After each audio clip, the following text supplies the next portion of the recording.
Welcome back to another curry week. I'm Al's Kitchen. If you don't know who I am, I specialise in every type of curry you can think of. So go check out the back catalogue and don't forget to smash the like and the subscribe. And I even think there's a hype button down there too. Come on, hype me up. Hype! This week I'm going to be doing an Indian restaurant style curry called Chicken Saagwala. Chicken Saag what? I'm going to be using some spinach to get the muscles like Popeye. Remember Popeye? Showing my age now. This week is going to be a 30-minute recipe, just like the ones I've previously done. Last week I did an amazing methi chicken and also a chicken samba. Hola, hibba, samba.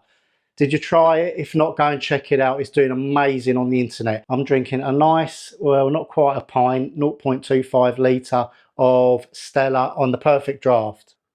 Prost. Let's check out all these wonderful ingredients. All the amounts will be listed in the description box below. I've got ginger and garlic paste, cumin seeds, some cardamom pods, some dried kasuri methi, mixed powder or mild Madras curry powder, some chili powder, some mustard seeds, some garam masala, some salt. And you may remember, part of the 30-minute series is that we prepare a base by boiling some lovely onions, and then we blend them, and then we make a paste, but we keep the water for added flavour. Back to the ingredients. Going to be using some tomato puree mixed with a little water, a cinnamon stick about as big as my finger. I'll come back to this, but I'm also using spinach, Saagwala, remember, and I've chosen the frozen variety because it's easily accessible. You can use fresh baby spinach, that's entirely up to you. I'm going with the frozen kind, which you can store obviously in the freezer, so you can use it when you want. You don't have to keep buying fresh. And I'm using just over 300 grams of frozen. Bear in mind, some of that weight will be water, but that's going to come out and we're going to evaporate it. I can recommend using 1 Knorr lamb stock. We're using chicken and you're thinking, lamb? It does add something. It's optional, but trust me, it makes a difference. I've got 1 large fresh tomato chopped, that's going to be slung in. And I'm also, for authenticity, going to be using some nice butter ghee. As with most of the curries, we're going to be garnishing with some freshly chopped coriander. Ooh, lovely coriander. And over to our protein. I'm going with 1 kilo of thighs. You don't have to use thighs, you can use breast meat, you can even use chicken tikka that's pre-cooked, but breast and pre-cooked tikka would go in right at the end for about 10 minutes if it's not cooked, and just for about 5-10 minutes to heat through if it is cooked. Let's crack on with the curry. Let's start by heating our oil,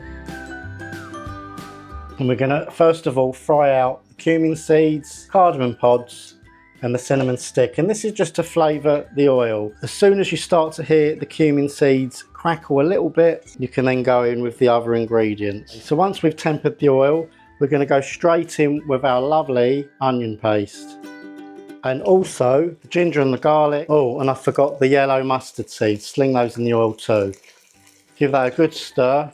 We're going to cook this for around 10 minutes. This is going to be 3 times 10 minutes. That's how easy these curries are. And we're just going to prepare the oil to make a curry paste. And that's going to be the foundation of this chicken saagwala. So I'm going to put 10 on the clock. You've seen it all before. I'm going to put the lid on, give it the occasional stir, and I'll see you in 10. Okay, so first 10 minutes done, and look at these onions.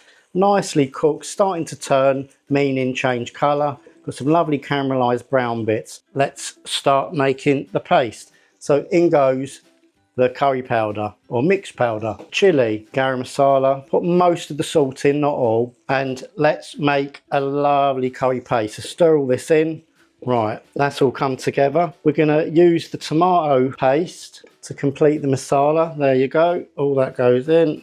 I mean, it smells gorgeous already, but this curry really comes into its own in the 3rd stage. So there we go. So there's the curry masala base already formed. How easy was that? I'm going to add some butter ghee into this for that little touch of authenticity. And with a saagwala, the butter ghee really makes the curry come alive. I'm going to add a nice big tablespoon.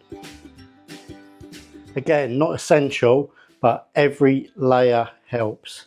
So melt that into the curry, and look at that lovely base start to glisten.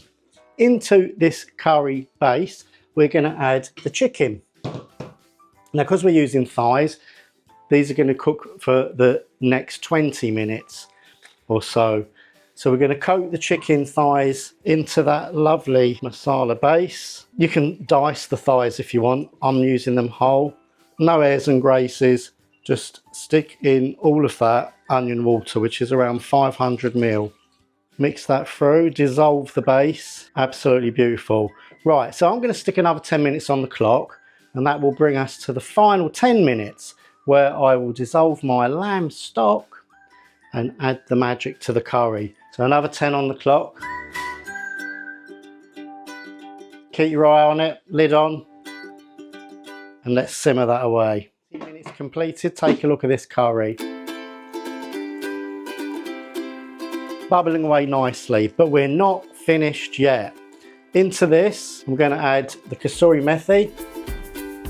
That's it, into the curry. Stir that in. Add the lamb stock, which is optional. I've dissolved it in a tiny amount of water. Now this is where we put in the spinach. Now do remember, it's frozen spinach, so temporarily it's going to bring the temperature down, but don't worry, we'll bring it back up again. And this is where you want to keep stirring this through, and the colour of the curry is going to change. This is where the spinach element of the Saagwala comes into play.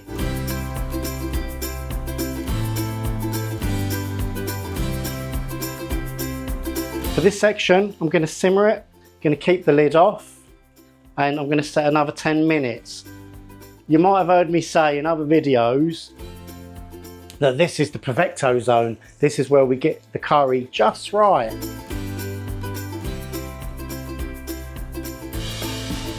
Okay, so that is almost 30 minutes done. Look at that beautiful curry. All the oil has risen to the top. The spinach is blended in with the sauce. We're going to throw in those quartered tomatoes, just like you get in a BIR restaurant, just to soften those down, give that a stir.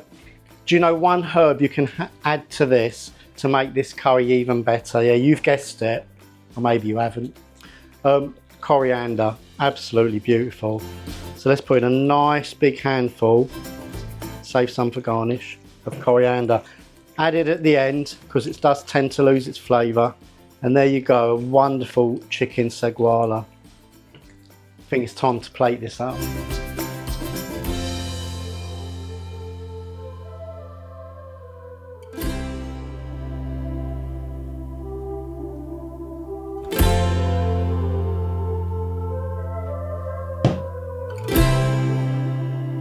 Time for the best part of the show. Let's tuck into this beauty. Look at that. That is a work of art. Look at this beautiful tomato, got the chicken.